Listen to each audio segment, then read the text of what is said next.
Hush. What is going on, guys? I hope everybody can hear me and see me. This is like I'm actually popping my cherry for the first time. Well, I guess you only pop your cherry for the first time. But yeah, this is the first time that Carolina Jackpot's done a video live on YouTube on the StreamYard. So what I'm going to do is I'm gonna pull it up here on my phone and kind of take a look, see at it, and make sure that you guys can see me and hear me. Now, what's really pissed me off tonight, real big, is these damn these damn reading glasses are a dime a dozen, and my wife's got some in her book bag over there that I give her. They're ours. We share them, and I use them ever so often for my eyes. I can't fucking see. Reading and looking at stuff really close. Like, where are they at? They're on my desk at work. God dang it! You know, I like the reading glasses I have. They're in my work truck, which is parked up by the pool. So in that case, I have no fucking work glasses, or not work glasses, reading glasses. So I can't really see great. I can though. I can though. So we're going to get into it anyway. Fuck it. Lindy's College Football 2025. So I've been hearing shit all week long, guys. I've been, hearing, mouths bumping about the Athlon 2025 College Football Preseason magazine, and this coach said this about this coach, and Anonymous said this about this coach, and we saw all this stuff going on. And I looked everywhere. I'm like, where's this freaking Athlon magazine at? It's not anywhere. I'm convinced the damn thing doesn't exist. Now, I will be frank with you. There's 3 magazines that come out in the preseason. There's the Lindy's, there's the Athlon, and then there's the Phil Steele. There used to be one called Street and Smith's, but I don't know exactly what happened to Street and Smith's. I think that it got consolidated with Lindy's somehow or another. Somebody who did Street and Smith's somehow or another bought out something, and it's consolidated with this. So there's 3. These 2, this one and the Athlon, they pale in comparison to the Phil Steele. And the reason I say that is that the Phil Steele, he puts heart, mind, and soul into that magazine.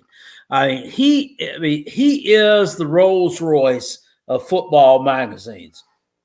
There's also another one that I get, the Brett Ciancica Pick 6 previews, and it's real old school. It still comes in a spiral notebook form, and it's back there in the back room, the one from 2024.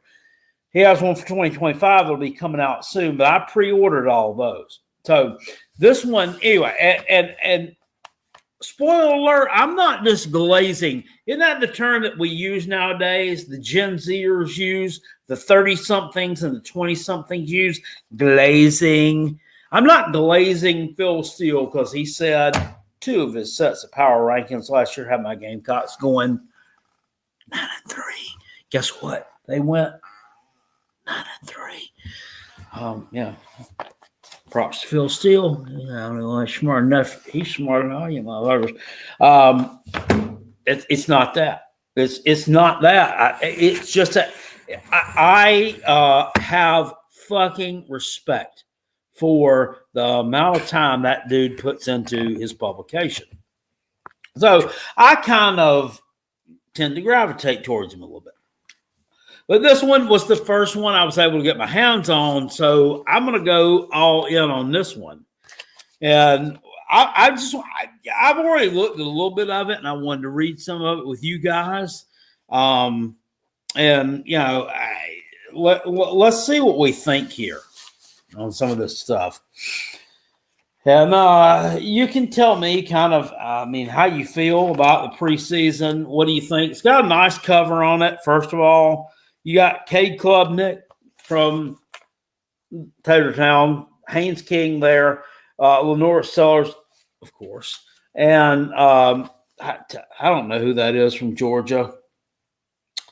He's one of their defensive backs. I don't know what his name is. Somebody's a Georgia fan can tell me what his name is. Where's Red? Dumb fuck. We'll go with that. I don't know what his name is. God dang it, man. I wish I had my damn glasses with me. But opening it up to it's not Michael Williams. He got drafted. But opening this up, we're talking about, and I'm not going to screen share shit with y'all. I'm not going to do this, that. Look, we're going to go old school. I'm going to open this up and show you the freaking pages. Okay. The All-American team, 2025. We're talking this, in terms of this team, this bunch and who theirs is. All right. How about this, Tater Man? They got Cade Klubnik. He's your first team All-American as far as quarterback. Spoiler alert, I want to tell you all this too. And it's not just because I fucking hate you guys, and I do. I fucking hate you with every damn fiber of my being. I hate you. I cannot stand Clemson. I think that is overhyped, and I think that's going to be more damaging and detrimental to your season this year than if he were nobody even wrote anything about him. Because look, we're really just we're really throwing like something at a wall and hoping it'll stick here. This 2026, it'll be 2026 NFL class of guy. This is not the greatest bunch of dudes. And I'm gonna level with you. It was not what last year's class was. And that's even with, we got Lenora Sellers in it for the Gamecocks. He could potentially get drafted. I'm even throwing him in there. This is not what last year's bunch was. First team All-American? No. And a lot of this, is this predicated around who that he's got around him, or is this predicated on his overall talent and ability? I argue that either one are really, this is suspect. Jeremiah Love at Notre Dame. I can buy that. Nick Singleton, Penn State, third team, or the other running back for the first team. I can get that. Ryan Williams. They've got Ryan Williams at one wide receiver, and then Jeremiah Smith from Alabama. Those two, I get that. These guys were both freshmen last year. And this year they're preseason All-Americans by this publication. It just tells you that, it's not all about development and whatnot. It's all about the freaking talent that you have when you arrive. As far as offensive line, Jake Slaughter, center from Florida. They've got him listed on here.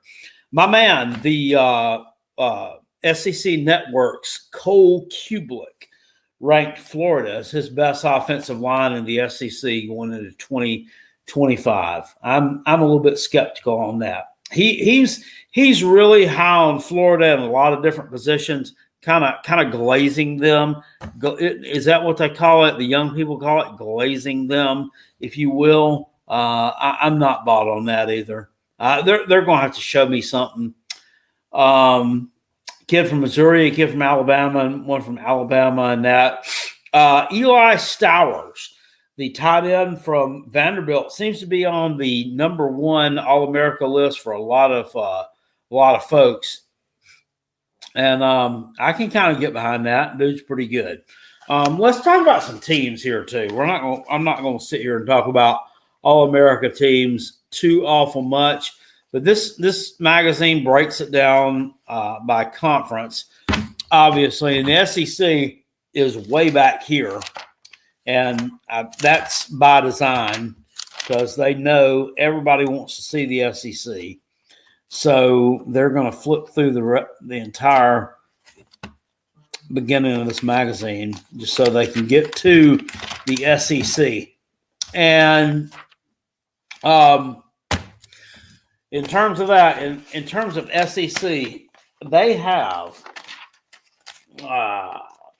Texas Longhorns are your number one team in the SEC in 2025.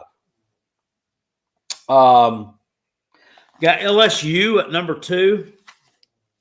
I don't know if I'm bought on that or not, but we'll go with it. I got Alabama at number 3. Georgia at number 4. Georgia's not getting a lot of love here. And then when I get into them and I kind of look at their roster and I look at the turnover on both offense and defense, y'all don't return a whole heck of a lot of starters on either side of the ball. So I can kind of get behind that a little bit. But the fact of the matter is, look at what Georgia's done the past few years. I mean, the depth has been down a time or two, and they've still managed to produce. So a lot of doubters out there I don't really know why we're doubting Kirby Smart, who, in my opinion, and this is just my opinion. I'm not sitting here once again as a 30-something say glazing Georgia. He's the best coach in college football right now, and it's not particularly close. You look at these other guys. I mean, look at Kirby Smart. There's not a lot of flaws in the game right there. I mean, what can you look at with Kirby Smart and say, well, he's got this, and this, and he needs to work on? You really can't. I mean, you can look at him and say, well, he got some players that get in trouble. They drive too fast during the offseason. I mean, other than that, what are we seriously looking at with Kirby Smart as a flaw as a head coach? No. Are we looking at the coordinators he hires? No. Are we looking at some recruiting stuff? No. No. So, I think they're getting discounted a little bit there. They have Oklahoma as their number 5 team in the conference, and then the Gamecocks at number 6. Spoiler alert, I think the Gamecocks might be getting a little bit too much credit there, and I definitely think Oklahoma's getting too much credit. And we'll talk about them here as we get into this a little bit. But this magazine, for whatever reason, seems to really, really like the transfer portal players. And it really is sopping the ding-a-ling of these Oklahoma transfer portal types. It's kind of crazy to me, but they've got, in terms of the SEC, they're all SEC team, and they have a first, second, and third all SEC team right here. I don't do all the shit where I share the screen with you guys and all that bullshit. Carolina Jackpot doesn't know how to do all that. Like I said, this is my cherry popping, just going live on StreamYard type thing here. With no glasses on, I can't see y'all that great. I've got the live stream going here too on my phone in case I'm missing anything that you all are chatting. Goodness gracious. I'm in bad shape. All right, I am. I really, really am. What happened to me? Just a few years ago, I was a normal individual. I didn't have any problems seeing. I didn't have any problems seeing. This. I don't like it. That hurts. And you might want to. You're probably sitting here laughing at me. Well, Carolina Jackpot. I mean, it's just part of getting older. I know. Damn it, I don't like it. Talk talking all SEC teams in terms of quarterback, their first team quarterback, Garrett Nussmeier. Their second team quarterback, they have Arch Manning.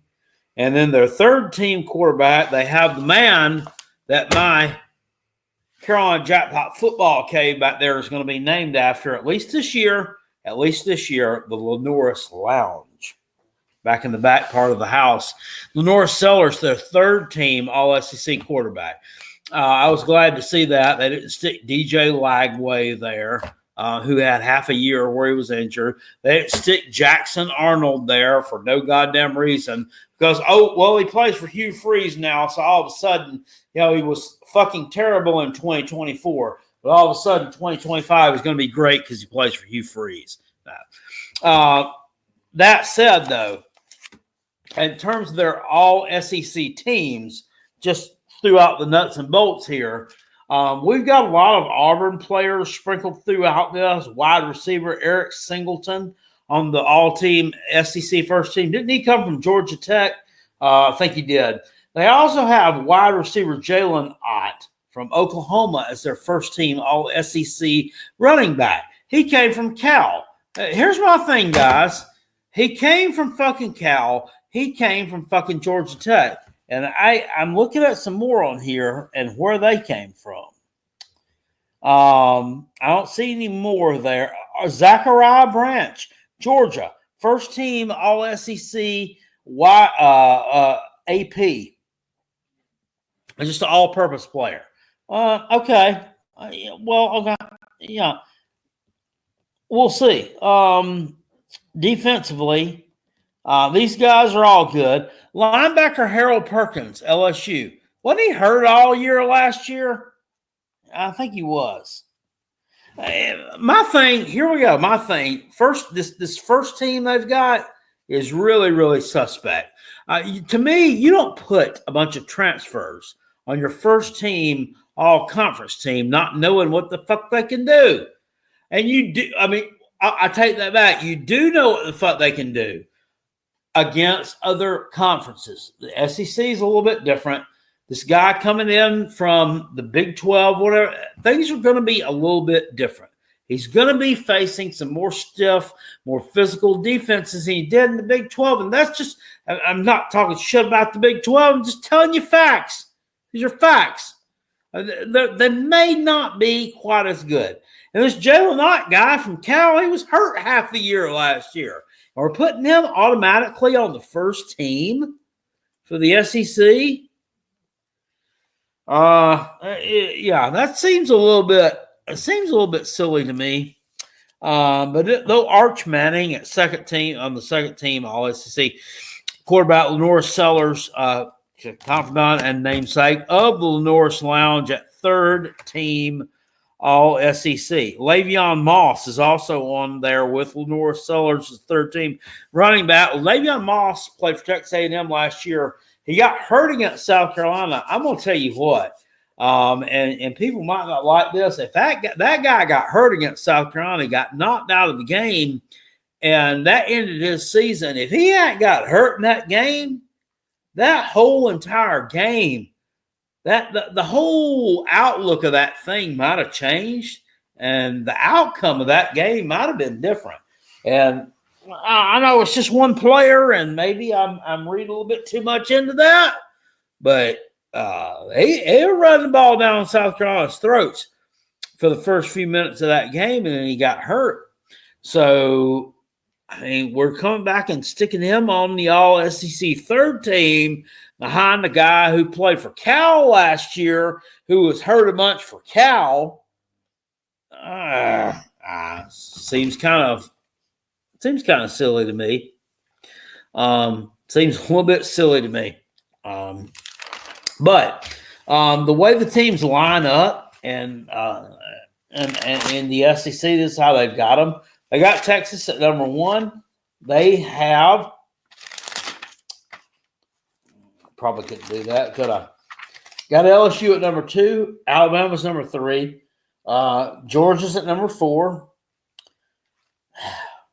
I'd probably flip-flop 3 and 4. I'd probably flip. What would y'all do there?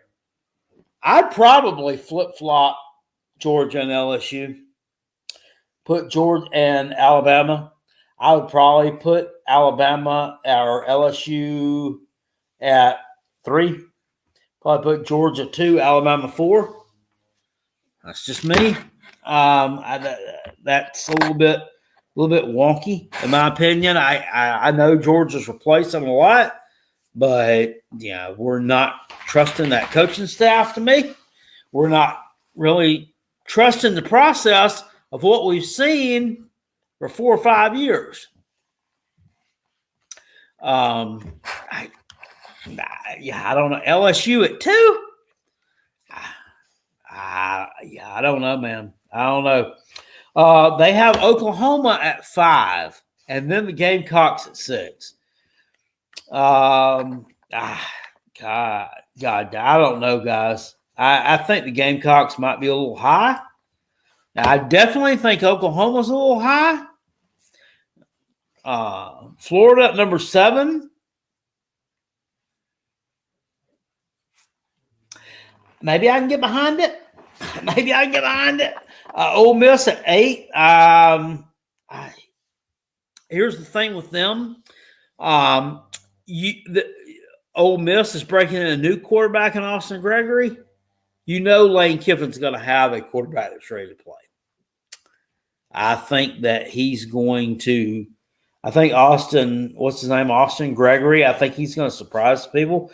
I think he's going to be really, really good. I think they're going to be better than Florida. So I would flip-flop those two. Plus, I mean, come on. I mean, who would y'all rather have? Would you rather have Lane Kiffin as your head coach, or would you rather have Billy Napier?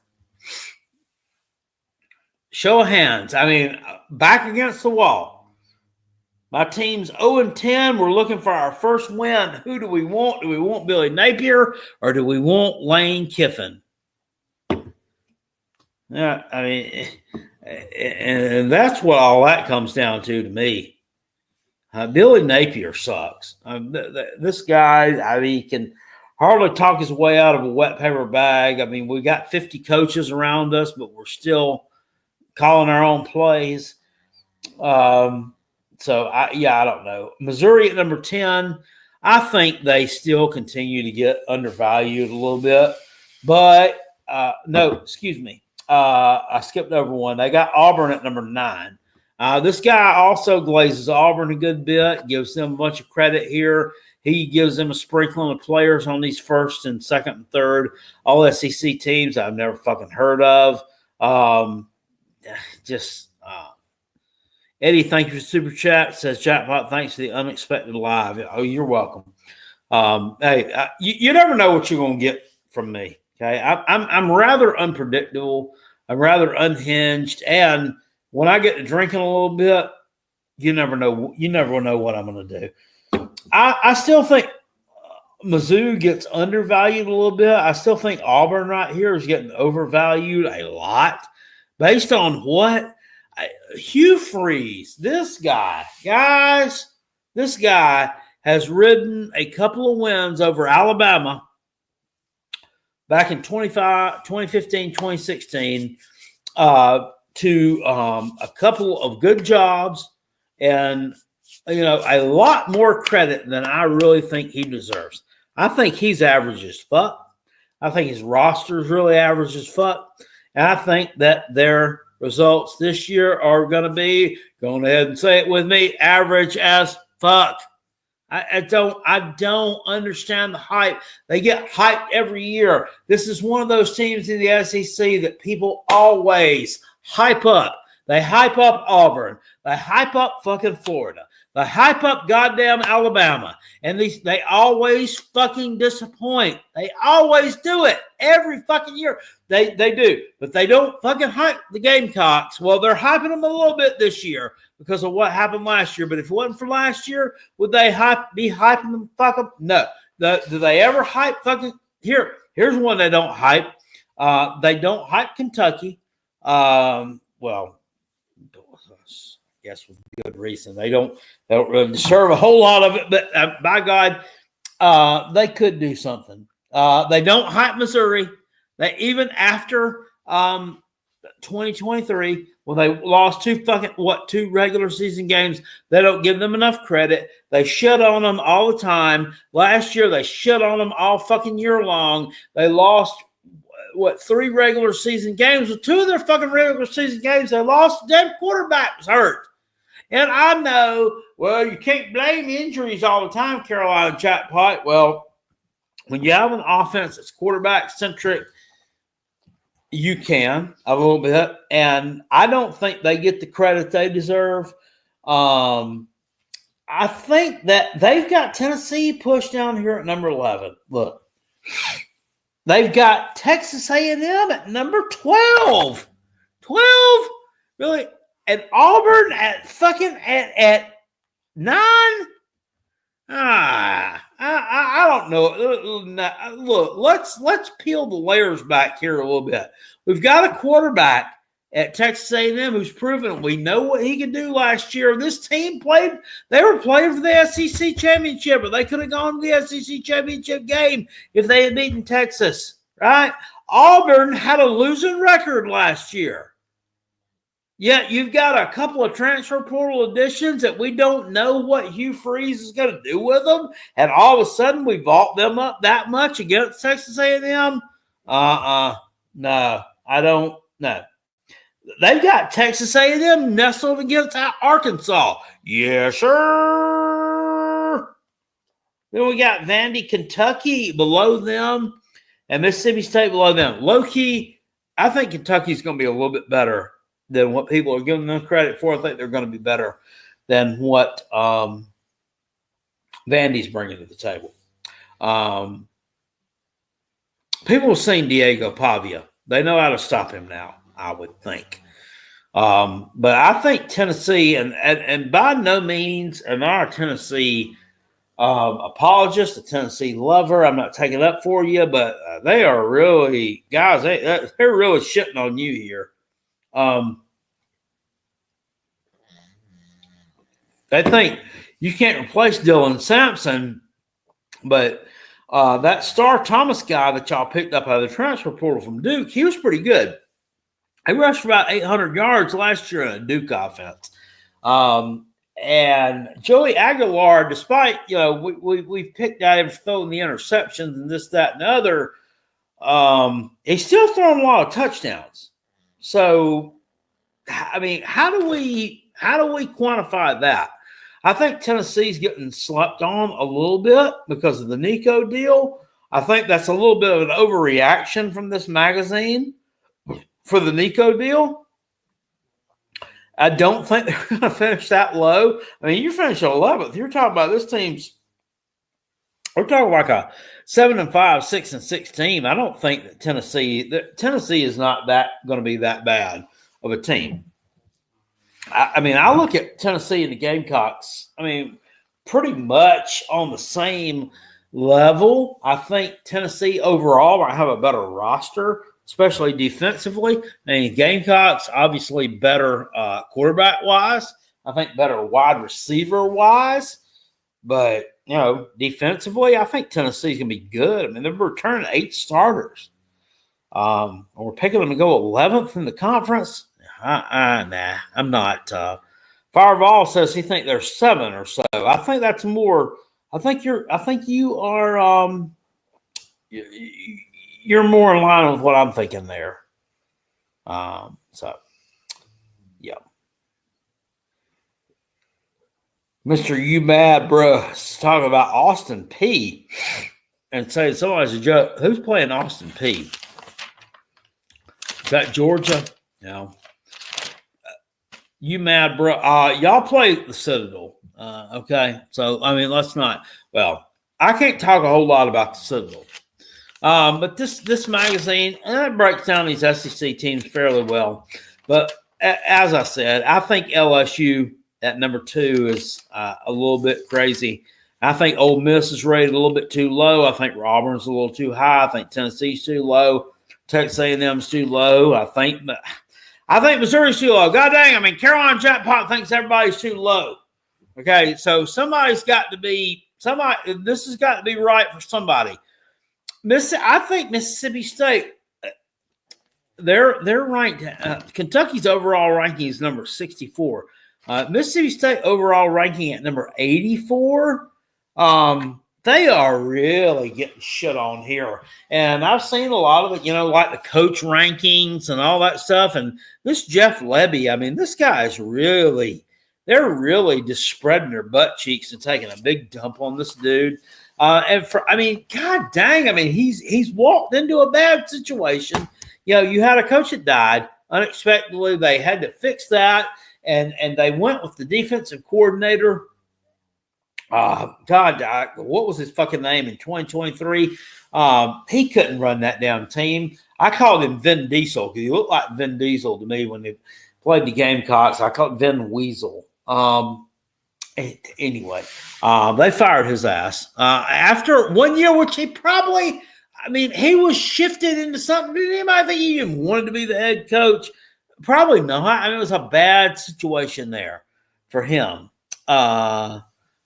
What is somebody saying? Hey, Rob is not in. What? No. Carolina Jackpot's doing this one. Rob's not doing this. What was that coach's name? Somebody tell me what his name was, or I'm not going to keep talking.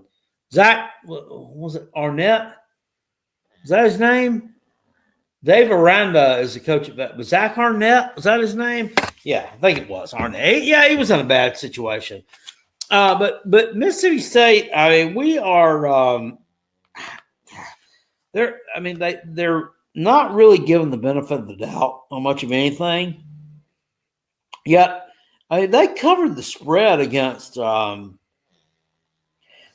of these opponents on here. And once again, my glasses are non-existent.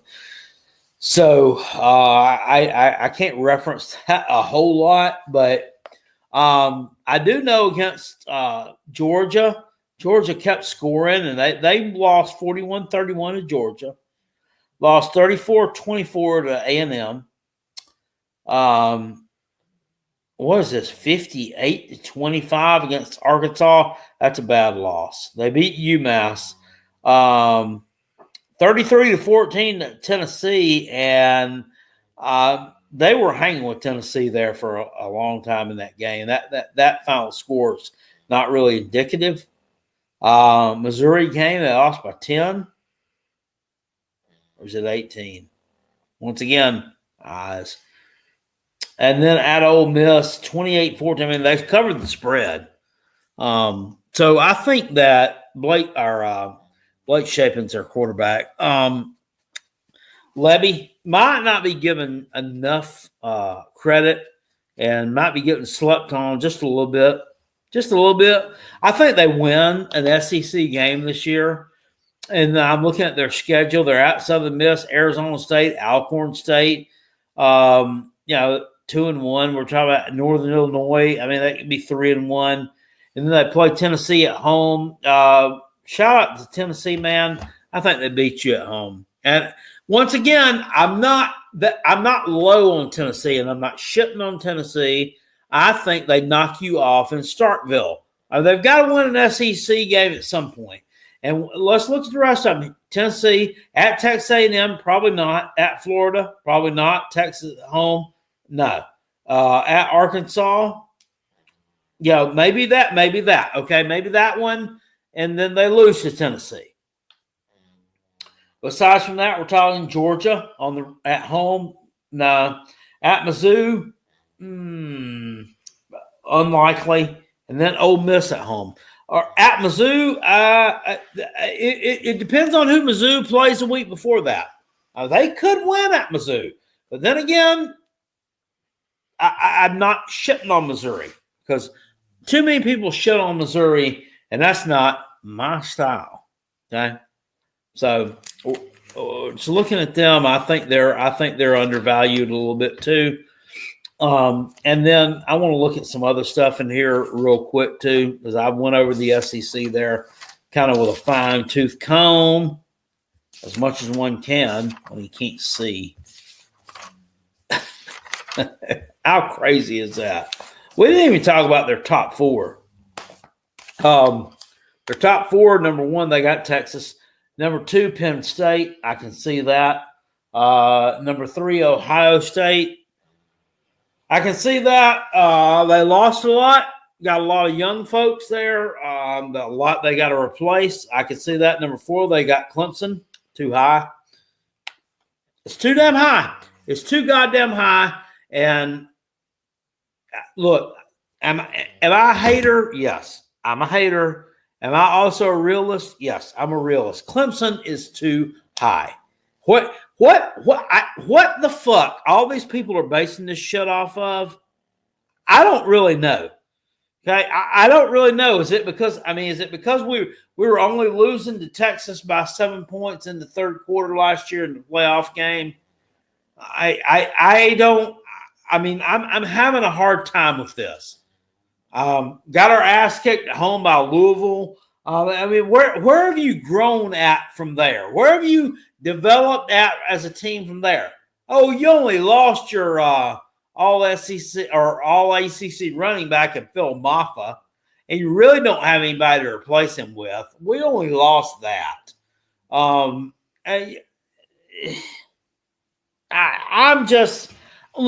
not saying that Clemson's a terrible team. I think they're a top 10 team by any stretch of the imagination. They're probably the best team in the ACC, begrudgingly, although I hate to say that.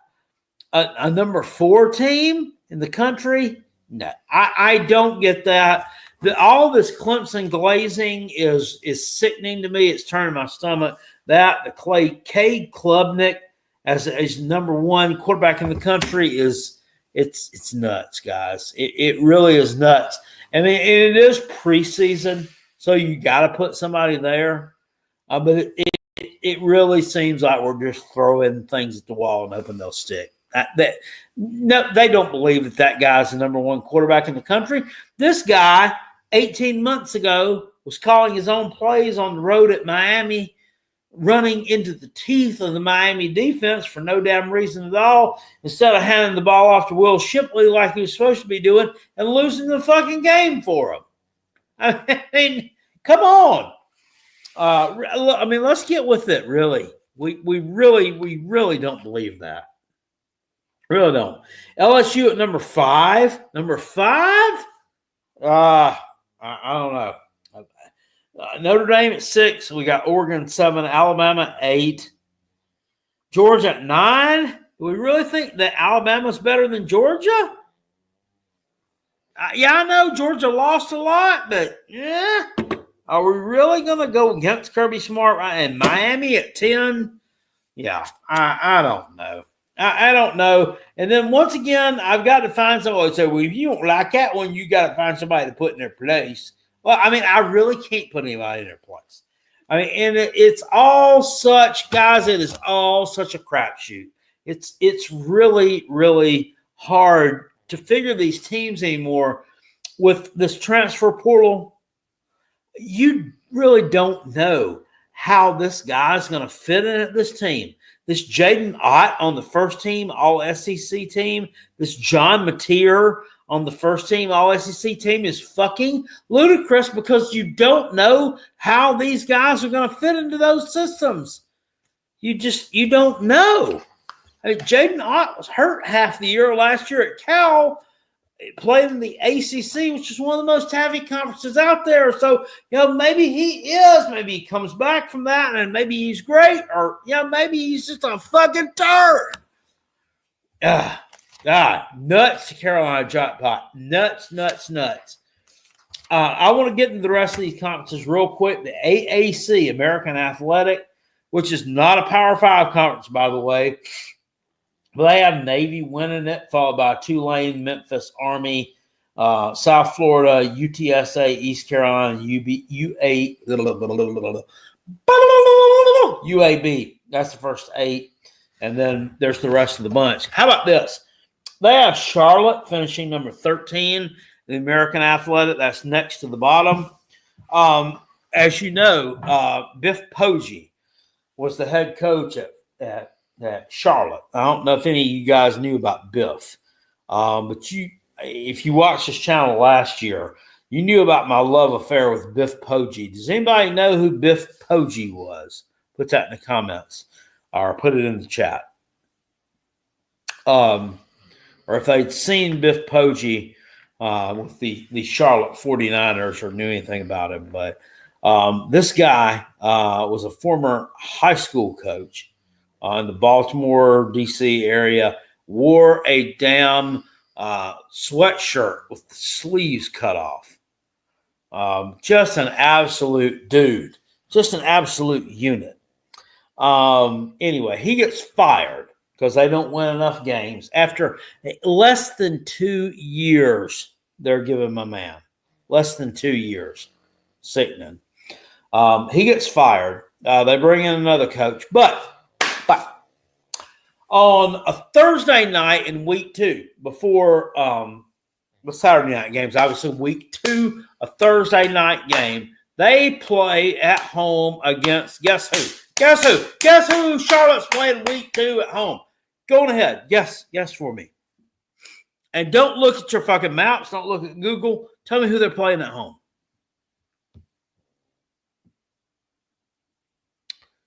First person that gets it, I'm going to give you a rusty trombone.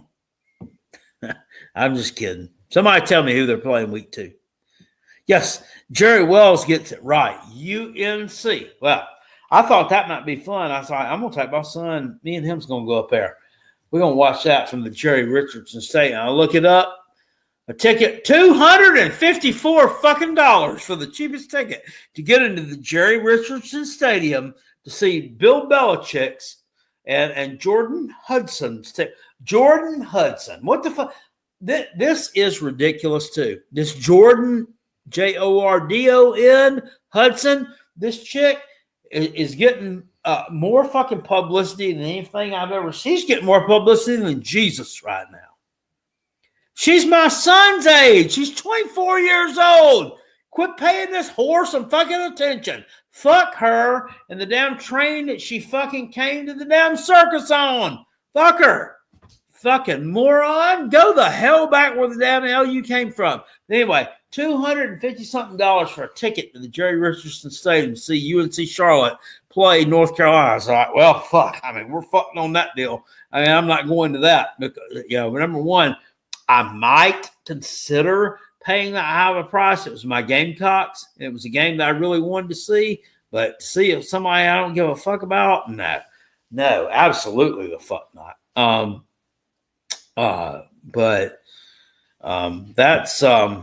That's really, really weird. But they are not supposed to be good. North Carolina should win that game easily there against that team. Here's one to keep your eye on. They're picked low in the American Athletic, the Temple Owls. I'd keep my eye on them, and you're going to laugh. You say that. They play Oklahoma at home early in the season.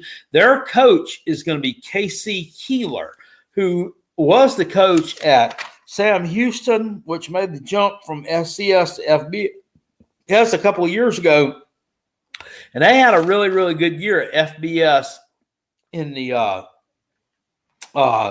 Conference USA.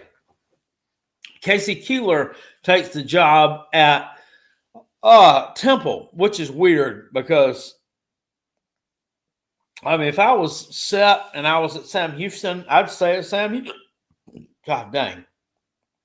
Sam Houston, there's no way that I'm going to God, I've got the hiccups.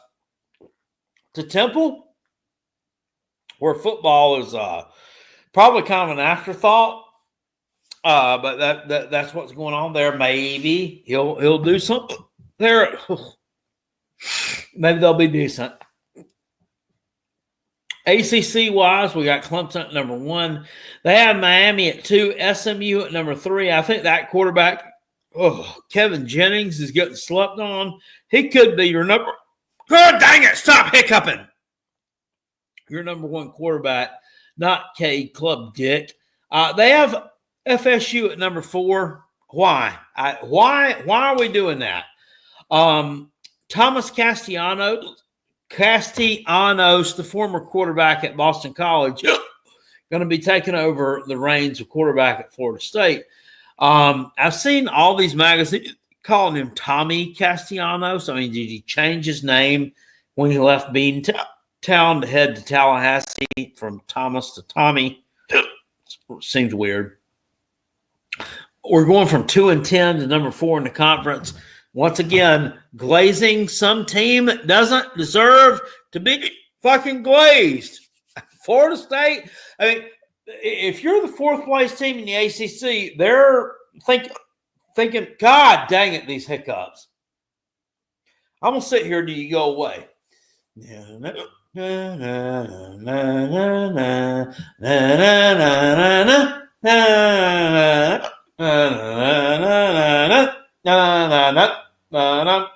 All right, I think they're gone. They're thinking you're going to be a 7-5 team, maybe 8-4.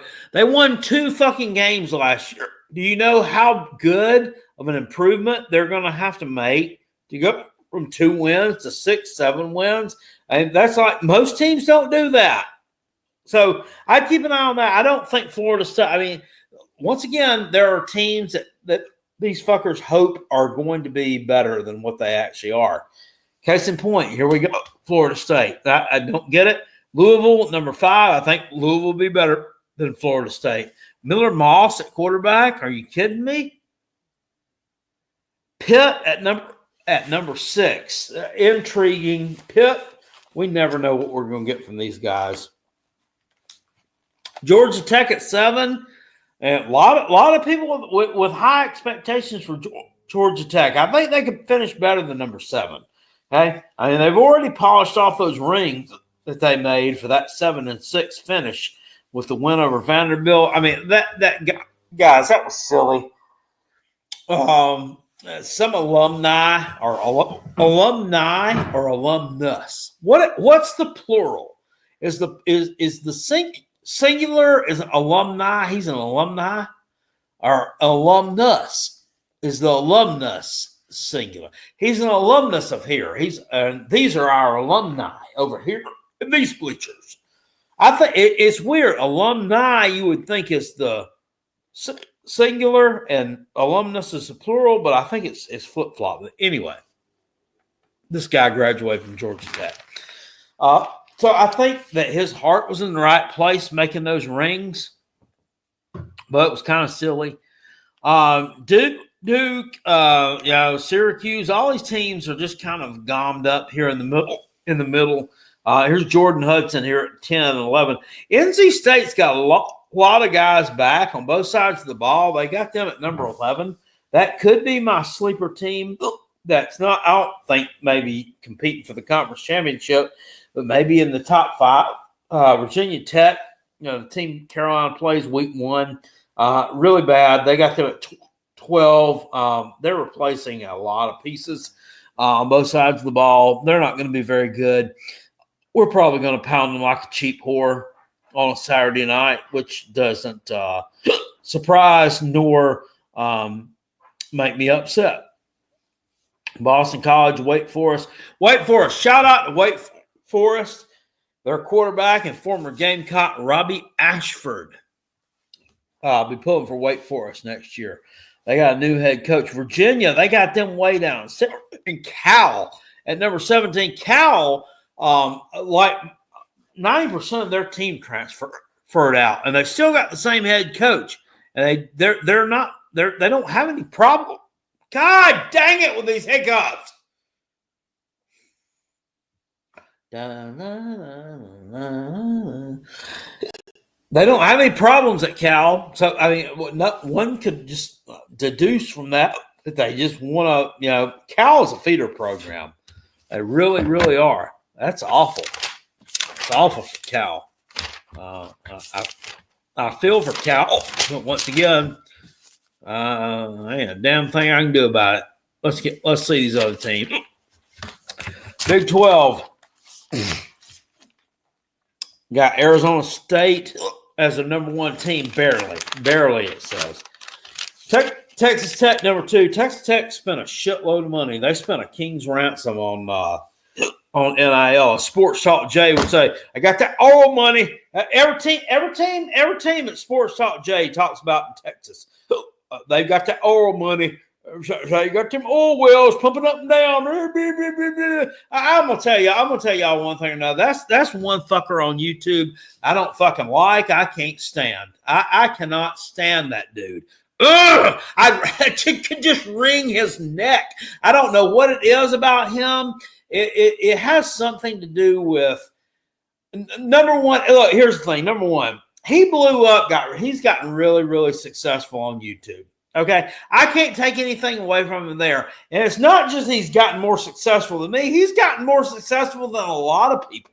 He's gotten more views and gotten successful than a lot of motherfuckers. So I can't hate on him for that. But it's something about the way he just grinds my gears with the continual bashing of my Gamecocks. He's bashing my fucking head coach, questioning his fucking goddamn integrity over something that happened 10 fucking years ago that he got fucking set up for in the first damn place. But he continues to bash that, continues, and it just has everything to do with that, which coupled with the fact that he's a Tennessee fan, which I don't damn like, and cries about that game incessantly when we just admit we kicked your fucking ass. We kicked your ass. It's not that damn hard to admit. I can go on ahead and admit in 2017, South Carolina comes in. We came in ranked. We played Clemson. We thought they were number one in the country. We thought that we were going to have a damn game. We thought it was going to be a showdown in Columbia. We thought we were going to do a good job. We didn't. They kicked our ass. They beat the shit out of us because they had better players on both sides of the fucking ball. They were ready to play. We weren't. And yada, yada, yada. Okay? It's not that hard to just go on ahead and say a team was better than you, if not for a whole season, for a particular night. But he can't do it. He can't let it go. And that's why he grinds my gears, and I cannot stand him. And I can't stand the fact of that he's having all that damn YouTube success. I don't like it. I don't like it. It fucking pisses me off because I've been on here fucking grinding my goddamn ass off for 10, 11 fucking years. And no, I haven't uploaded consistently for every fucking day. I haven't because I don't have fucking time to because I work a real goddamn job. But I've tried to come on here and entertain everybody, and I've tried to appreciate everybody that I have as a damn subscriber. And it hasn't worked. I haven't fucking made it. I haven't gone viral. I've got one video on YouTube, one that's got over 100,000 views, and it has nothing to do with college football. It's scratching down a lottery ticket. Yeah, why? Why can't I get it? Why can't I get that sometimes? So that's why I don't like this guy. But we're gonna aside from him, I don't even know what tangent I got off on there, talking about fucking Sports Talk Jabroni, giving him a lot more credit than what he's used to. Oh, it's the oil money, that Earl money. Got that Earl money. Fuck him. Right. Okay, and I don't wish any ill will against him. I don't like him. But I don't hate him to the point that somebody will say stuff like, I wouldn't piss on him if he was on fire. I'm not going to say that about him. Okay. If he was over here and he burst into combustible flames, I'd probably be able to whip out my yellow snowmaker and put out the flame if I had to. Okay. I probably would.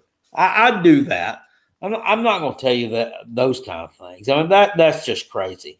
Or say something like, I hope he falls into a boil of boiling oil and I'll sell his fat for soap.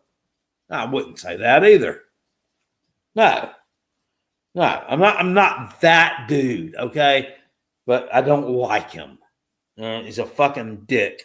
Fuck you, motherfucker. Anyway, yeah, Kansas State, then BYU. Ryan says, give him his flowers. Yeah, give you your fucking flowers. I hope the ones that make you fucking sneeze all night long, you motherfucker. BYU, then Iowa State. I think Iowa State maybe a little bit too low. Baylor, TCU. How weird is it? We had a TCU dude on last night in the Rep Talk live stream. It's weird that can y'all imagine they played for the national championship in 22 after the 2022 season. First game of 2023, they go out and lose to fucking Deion Sanders. Well, that's weird. Then Kansas, I think Kansas is a little bit underrated. I think Utah might be a little bit underrated. I think those teams might be a little bit better than what people are giving them credit for. I think Arizona State might take a step back. I'm going to tell you something about Arizona State. They're a great story. Everybody loves them. They're great. Oh, Cam scattered boo-boo, scattered and smothered boo-boo. Oh, they're great. They got this quarterback, Sam Levitt. This guy's great. I'm going to tell you what I don't like. I don't like their coach, Kenny Dillingham. Fuck that little fucker. Because I didn't like the way last year when they lost the game to Cincinnati. And Cincinnati won 4 fucking games last year. And he blamed it on their field goal kicker or their place kicker. You didn't lose, motherfucker, because of him. Y'all lost because y'all fucking shit the bed earlier in the damn game. It's just like me with South Carolina and LSU. And shame on me for, number one, it's low-hanging fruit for Carolina Jack Plott to blame, number one, the refs for that game. It's also low-hanging fruit to blame, number two, Alex Herrera for missing the field goal at the end of the game that could have sent overtime and we could have went and won it. Both things are true. The refs did fuck us. Alex Herrera did miss that damn field goal. That's low-hanging fruit.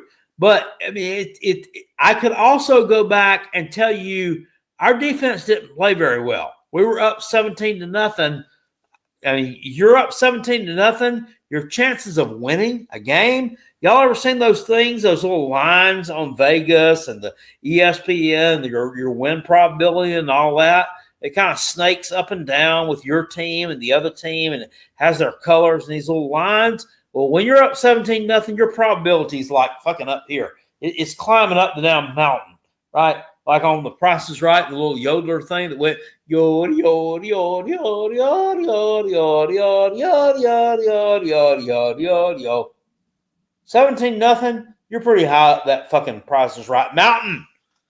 Right? So, I'm not going to sit here and make a bunch of excuses for that. This motherfucker goes out after they lose to Cincinnati, and he's like, because their fucking kicker missed a couple of kicks. He goes out there and tells everybody they're going to be holding fucking tryouts for fucking kicker on Monday. And, if you're a soccer player or you're a squash player, or you play disc golf, or you sit around and do your fucking male clit all damn day long, come out to Arizona State, whether that, and we're going to have a damn tryout. No, fuck off, fuck that, and fuck you. You're a fucking bastard for that. Fuck you. If you want to motherfuck that kid for missing those damn field goals, go ahead and motherfuck him. That's fine. You're a coach. You can coach him hard if you want to. Do it fucking in private. You fucking little disconsiderate, fucking illegitimate fucking douche. Fuck you. Kenny fucking fuck off Dillingham. I don't like that shit. You praise in public, you criticize in private. Fuck you. No, you're wrong for that. Anyway, so I don't like him. So I hope they don't win that fucking conference there. Everybody else fucking in love with him. Everybody else is fucking conveniently forgot about that shit, though. I don't like it. But I don't forgive, I don't forget. I wouldn't mind seeing Deion Sanders kick him in the fucking face. But that might not happen because Deion Sanders doesn't have the toes on his foot, maybe to elevate his foot to kick him in the face. Utah at number 9. Houston, they got Houston at number 10. That's interesting. Is that interesting? Houston's just has hit the shitter ever since they went in the Power 5. They were a pretty good Group of 5 team. But once they've gotten here with a better level of competition, look like a six-pack of ass. Cincinnati, same thing, really, with Scott Satterfield. Tiger Red Devils, a South Carolina fan, talking about winning a conference championship. I'm rattling off teams in the Big 12, and we're down near the bottom. I don't know what you're talking about, really. But whatever makes you feel better. 17-14. and lost tonight too, by the way. Fuck you. How about that? West Virginia. Here's the thing, too, I want to talk about real quick. West Virginia, they're a team in the Big 12. They got them at number 14. 14 with Rich Rod coming in to coach that bunch. I'm not sure about that, guys. I think that's a little low. They got Oklahoma State in last place at 16. Oklahoma State could surprise. Mike Gundy might get up off the damn mat. Then again, he might not. I don't know. Remember the I'm 40, I'm a man. Now it's I'm 60, I don't give a fuck, baby. I don't know what's going to deal with Mike Gundy. But with West Virginia, I think they could surprise people. I think UCF's probably terrible. I think Arizona is probably pretty bad. Noah Stinky Fafita. Everybody thought they were going to be really good last year. They had that wide receiver. And both those dudes were on that team. They just weren't any good. I think they don't have the proper coaching. Jed Fish took the Washington job after Kalen DeBoer left. So all that stuff happened kind of quick. And Arizona, I think, kind of rushed to hire a head coach there. I think this guy, not very good. I think they got some good talent on that team. Just not good. West Virginia, I think, is a little bit underrated. Shout out to West Virginia tonight for doing God's work, beating the fuck out of Clemson in baseball in their own little dumpy stadium. Clemson didn't lose in June, which is their normal thing to do in baseball. They actually went on ahead and lost in May. And tomorrow they'll go on ahead and lose in June to West Virginia again probably and just be out of the whole damn shooting match. Fuck them forever. And West Virginia is a team that you don't like anyway because they beat you up around the face in that Orange Bowl that time, put 70 points on you. But if you ask a Clemson fan, they'll tell you, oh, that's where it all began. That's when Dabo decided he's going to go out and hire Brent Venables. And then the rest is history. We had some of the most elite defenses you ever will see on a college football field, and him's led us to a couple of national championships. In West Virginia, we can just bow down and go on ahead and thank you for all that right there. Fuck you. I tell you, West Virginia, though, is in the wrong conference. I think this Big 12 deal, I don't think suits them. I think West Virginia should be in the ACC. I think regionally, it makes more sense. Being the Big 12 is freaking ridiculous. They have regional rivalries there that they could cultivate with not just ACC teams with big SEC teams. Let's see. I'd like to see some West Virginia versus Virginia. Right? I mean, wouldn't that be a good one? West Virginia versus Kentucky in football. The battle of the teeth. Here's the problem. Kentucky won't play a fucking Power 5 team other than Louisville. Kentucky wants to play the schedule every year where they play 3 fucking tomato cans and Louisville out of conference. They've been doing it every year since 2004. It's not a Mark Stoops thing. It's a Kentucky thing. They've been doing it every year. How do they get away with it? The only team that they played outside the Power 4 is Louisville, and it hasn't been since 2004 when they played Indiana.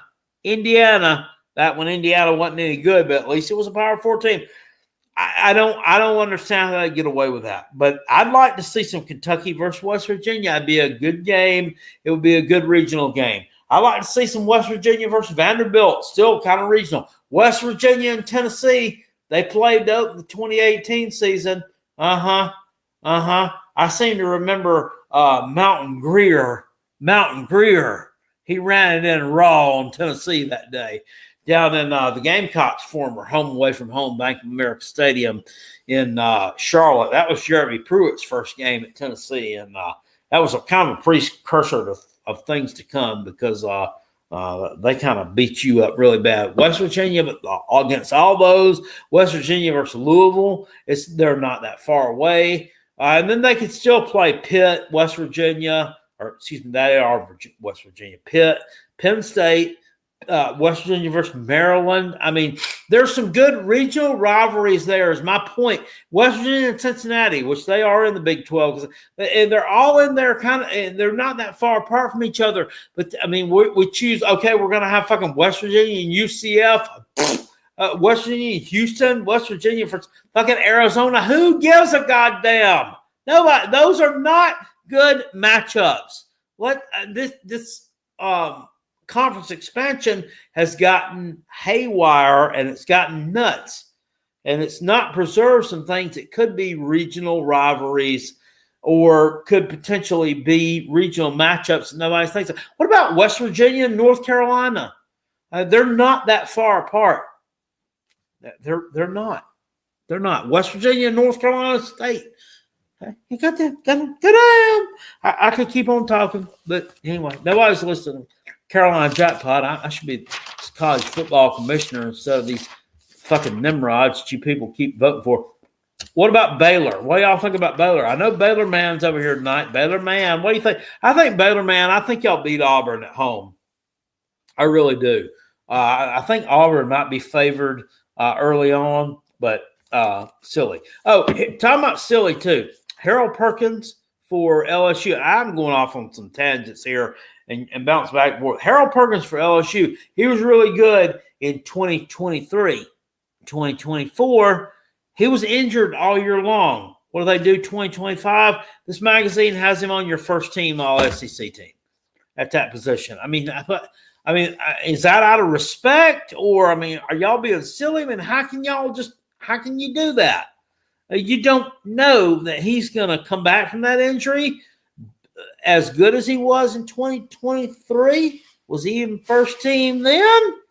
Maybe, but, I mean, that's just a little bit premature to me.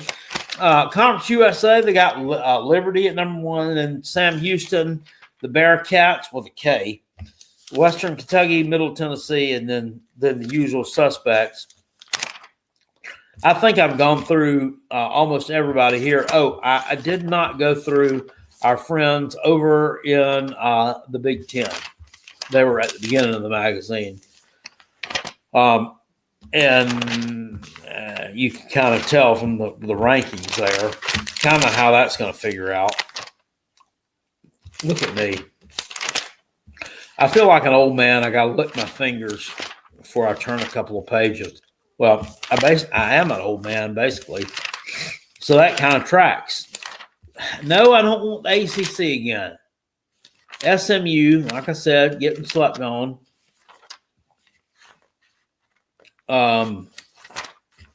Good grief, guys. I'm a mess here. I am a real mess. All right. Big Ten. Penn State, the Nittany Lions, I got them at number 1. I'm with it. I can buy into that. They've went out. They've got a couple wide receivers. They got this Pena guy from Syracuse. They got Pena guy from Syracuse. They got Drew Aller. This is a really good quarterback, I think. And Clemson fan can hate on this all they want to. I think he's probably better than Cade Klubnik. Just as far as I think ceiling-wise, probably better than Cade Klubnik. I think Lenora Sellers, Carson Beck, Garrett Nussmeier, I think all these guys' ceilings are higher than Cade Klubnik. Well, fuck that guy. But they've got them. They've got NFL running backs there, Katron Allen. They got Nick Singleton, both those guys there. Drew Aller. They finally got a good wide receiver threat. Defense is going to be good. Jim Knowles coming in from Ohio State. Jim Knowles. But Taters are celebrating the fact that they got Tom Allen as their defensive coordinator. Well, Penn State didn't seem to have a whole hell of a lot of problems letting him go on ahead to wherever he wanted to go. Well, he got a daughter that goes to Clemson, Carolina Jackpot. You know, they got some relatives first removed that lives in South Carolina. So that's okay. That's why he wanted to come here. It didn't have anything to do with Penn State wanting to get somebody better. No, it didn't have a damn thing to do with it, did it? Not a damn thing. Got Ohio State finishing second in the conference, Oregon third. Herrera for Oregon, quarterback-wise, probably a little bit of a question mark for them. They've lost Dylan Gabriel. They will usher in former UCLA quarterback there. What's his motherfucker's name? That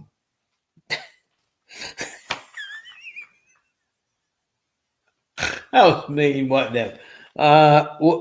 What's his fucking name? Dante Moore. He might be all right. I mean, I don't know if he's Nico level. He might be all right.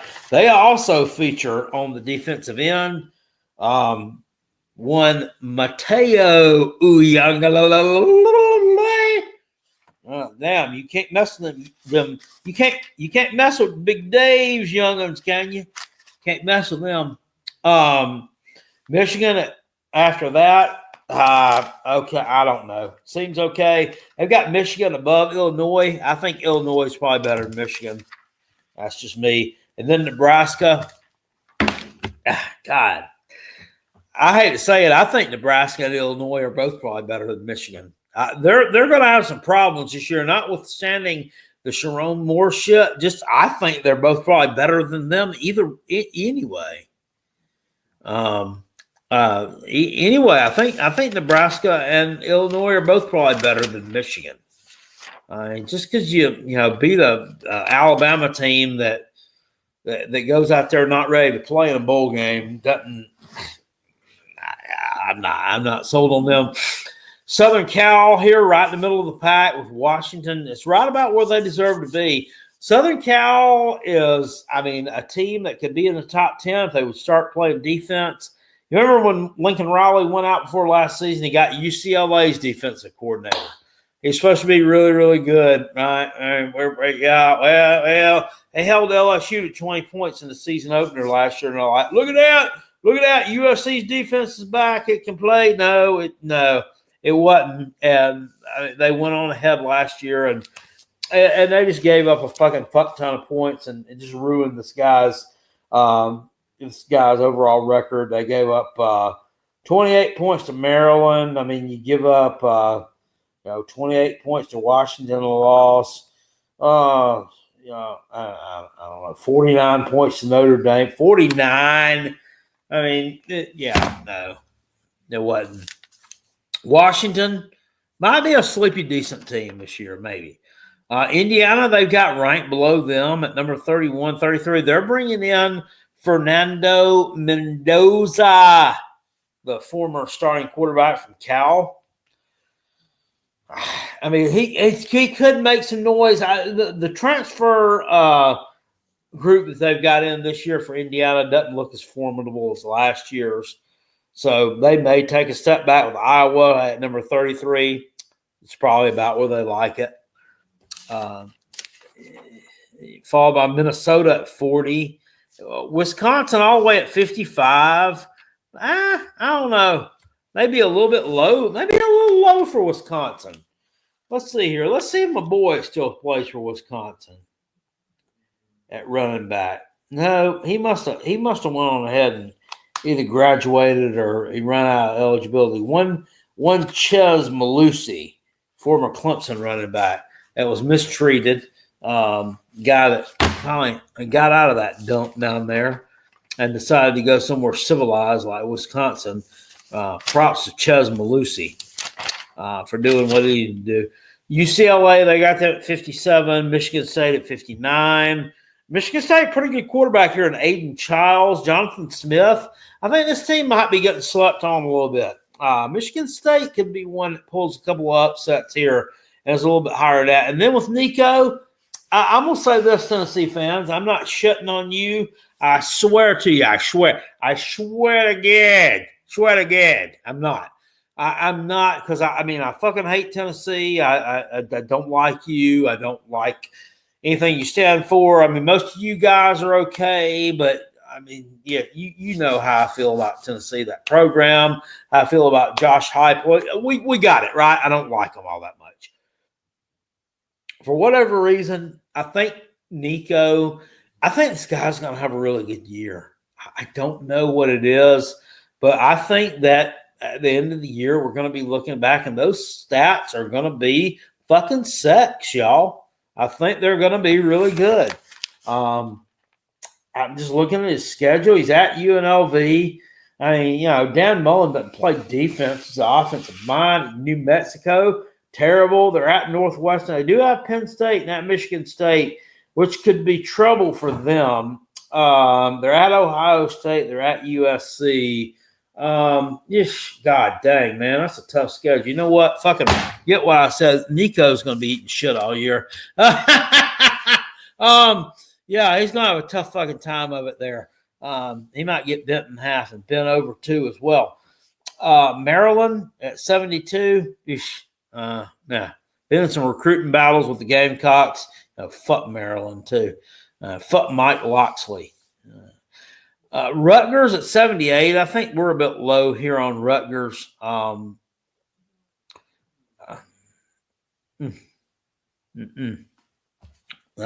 Yeah, I think we're a little low on Rutgers. Got to find somebody to replace Coleman Nunn at running back, though. Northwestern, Purdue, former Mizzou coach Barry Odom there takes over at Mizzou, and he's got a hell of a rebuilding job to do there. So that was me kind of going over the Power Four with this magazine with y'all. Like I said, they're all SEC team. Their first team quarterbacks Garrett Nussmeier. Second team's Arch Manning, and I kind of jumped over some people who were telling me, well, Arch Manning ain't gonna be no good. You don't know what he's got. That's true. Also, putting Lenore Sellers behind him is I don't know. I think a lot of that has to do with Lenore's passing, his ability to throw the ball, and then Texas run game too. Texas got a really good run game to complement Arch Manning. The Gamecocks run game, I think, could be good. We've got to get it in writing whether Rasul Faison is going to be eligible to play or not. Shane Beamer still looking for answers from the NCAA here. We're fixing to sneak up on the first day of June.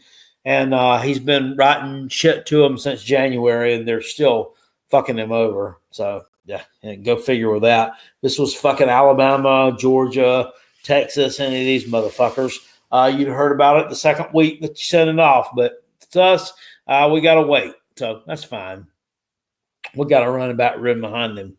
Other than that, though, on these all-SEC teams with the Gamecocks, they do have on the offensive line Trayvon Ball on the second team, all-SEC team at guard. Got Dylan Stewart on the all-SEC first team at the edge. And then you got Lenore Sellers on the third team, along with Jalen Kilgore, defensive back. Their third team is cornerback. I think that's I think that's a little low for him. I think Jalen Kilgore's a second team player for sure, all day long. Eddie says that SEC don't have any power. Say so anymore. This is true. Just sue him. Which Rasul Faison's already got a lawyer. He's already retained the services of an attorney. He hasn't exactly sued the NCAA because they haven't come back and said you can't play yet. But all you got to do is go back and look at what he's done so far. He's only played 3 years. I don't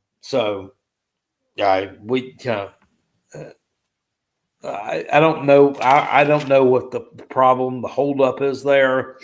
But the NCAA really needs to get it together. They don't. Nobody respects them anymore. Nobody really respects them anymore. Reading some comments here and getting to this. Mike says Dabo can't handle criticism, but there is criticism being said. He's won more than anybody we ever had or probably will have. So what are you going to do? Yeah, that's true. That's true. He's one of those people. Dabo is kind of like old Frank Beamer at Virginia Tech. They're ones that kind of become a victim of their own success. People wouldn't criticize Frank Beamer at Virginia Tech when he was only winning 6 or 7 games until they slowly shuffled him out into retirement.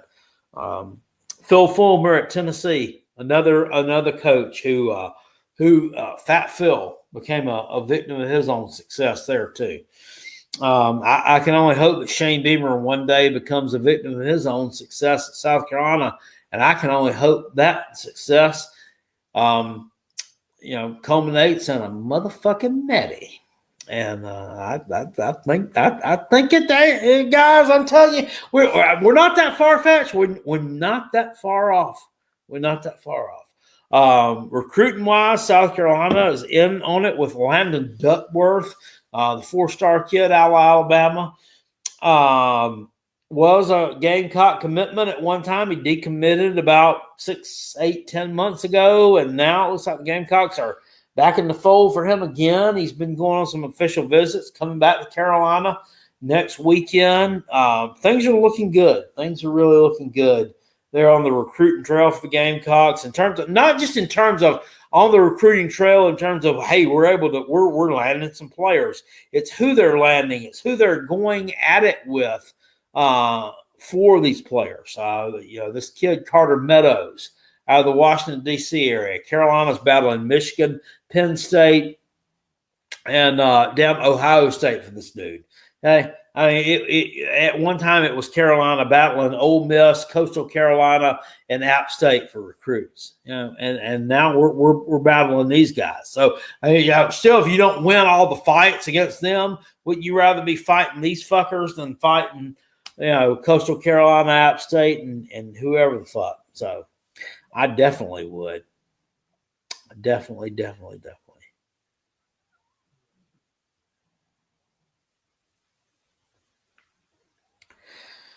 Anyway, it's 11:30. I didn't realize that we've been on for an hour and a half almost. I went from Busch apple beer to Miller Lite, and I've done all this without the benefit of my reading glasses. So shout out to Carolina Chat Box. Live stream would have been much better if I'd had my reading glasses, where I could have seen all you guys' comments in real time and really been able to farm them out real good.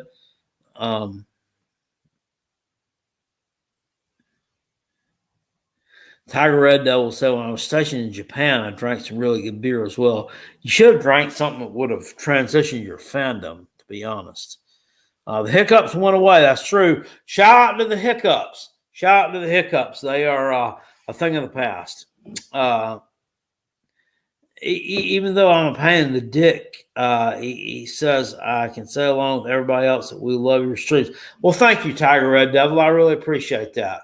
Now, I can almost forgive you for calling me a pain in the dick, which was hurtful. That was unnecessary. It really was. So it's good to see excitement in the offices. Thank you, Billy Paul. I'm telling you, I'm gonna bring a little bit of excitement. I'm gonna bring a little bit of fun. I'm bringing some nuts and bolts college football talk, because that's what magazines like this right here, guys. This is nuts and bolts publications. Whether I agree with these rankings, whether I don't agree with them, whether I think they're bullshit and stupid, or whether I think they're, oh goddamn, this is fucking great. They nailed it. I mean, everything right here. They told you exactly what you needed to know. Either way, those are nuts and bolts deals. Those are the things I want to talk about. Those are the things. Those are the These right here. These are. I'm sorry if I'm yelling and acting a little bit stupid and getting passionate, because I am.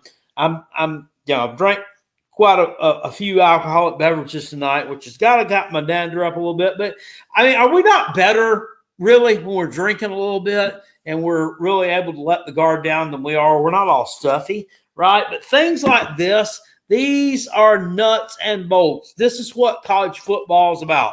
This is the games, the players, the stuff, the shit, the schedules, the stuff that goes round and round, the stuff that makes college football go around. I don't give a goddamn about the fucking the 4 fucking 2 6 5 7 8 9 3 4 69. Woo! She got a hairy pussy deal. I don't care nothing about that. I don't care nothing about the fucking revenue sharing.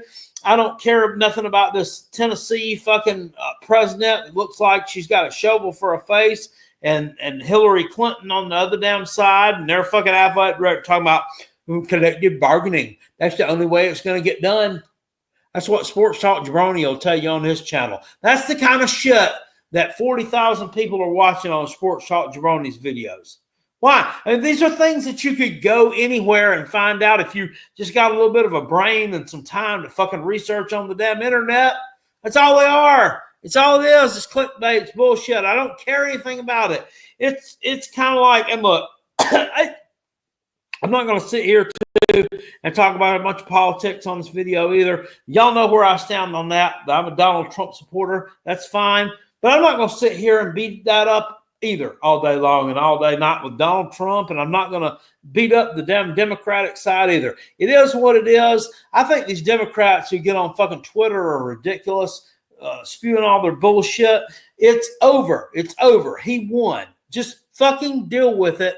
And just, there's nothing that you can say that's going to change anything. So just fucking stop fucking with it.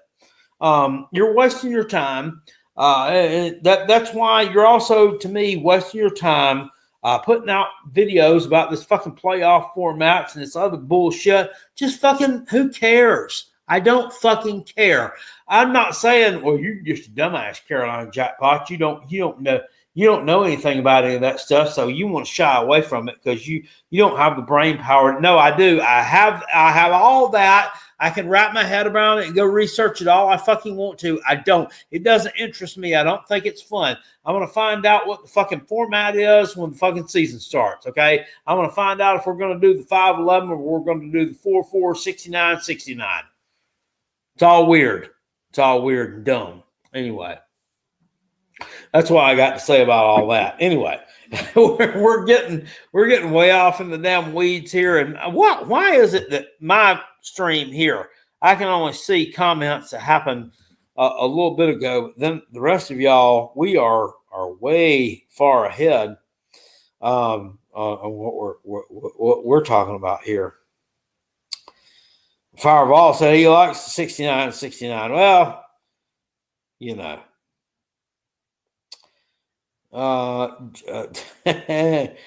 Billy Cole said, June is here. Are you celebrating Gay Pride Month? Billy, stop it. Stop that. Yeah. Gay Pride Month. Oh, my goodness. I didn't know that this was Pride Month. Maybe it is. See, Billy, it's funny that Billy brought that up first, wasn't it, though? Yeah, it was funny that he brought that up first. Anyway, guys, I'm going to go enjoy another Bush crisp red apple. Then I'm going to go on ahead and go to sleep. Clemson lost tonight. It's a great thing. It's a great day. Always love to see Clemson go down like 4 fucking flats on a Cadillac. Hopefully tomorrow they lose to Kentucky. They'll be out of their own damn regional, and I can laugh at them some more and give them the fucking bird. If something happens and they don't, then they'll play tomorrow night against West Virginia. And then if they win, they'll play Monday night or whoever wins, yada, yada, yada. We'll see how that goes. Anyway, that's about all I got to say about it, guys. Thanks for joining me for this late night, Saturday night stream going over this football magazine. I got it at Barnes & Noble. If y'all have a Barnes & Noble close, you can probably go pick it up. If not, the Phil Steele magazine comes out here in about a month. That's really the most informative. It's like I said, when I go dining at a nice Italian establishment and get a really, really good pizza, I put down the Totino's that I'm eating and I pick up the nice pizza and start eating on that thing alone. That's how I feel about this. Once Phil Steele comes out, this will probably not get opened again. But as it were, it can at least tell me some stuff about the rosters and schedules and some things that I need to know. Have concise at my fingertips, if you will. So I appreciate y'all joining me tonight. Thank you very much for hanging out. I had fun with it. And hopefully we'll do this again real soon. And then we maybe can get some guests on and that good stuff. Because like I said, without the reading glasses, it's hard for me to see exactly where I need to click to invite people. But I'm sure that we can get some folks in here and we can get that going as well. So I love it. Love y'all. I appreciate y'all. Thanks for watching, and I will see you guys later on. Peace. I'm out of here. Go Coach Beamer. Go Gamecocks. Go North Sellers, who just so happens to be named after the Carolina Jackpot Man Cave, which at least for next season anyway, is going to be nicknamed the Norris Lounge, and Dylan Stewart too. I appreciate you guys being big-time Gamecocks, being big-time players for us on this first team, Lindy's All-SEC preseason team. Hell yeah. Go Gamecocks, baby. Fuck the rest. I'll see y'all later. Peace, and I'm out of here. Go Cox, bitches.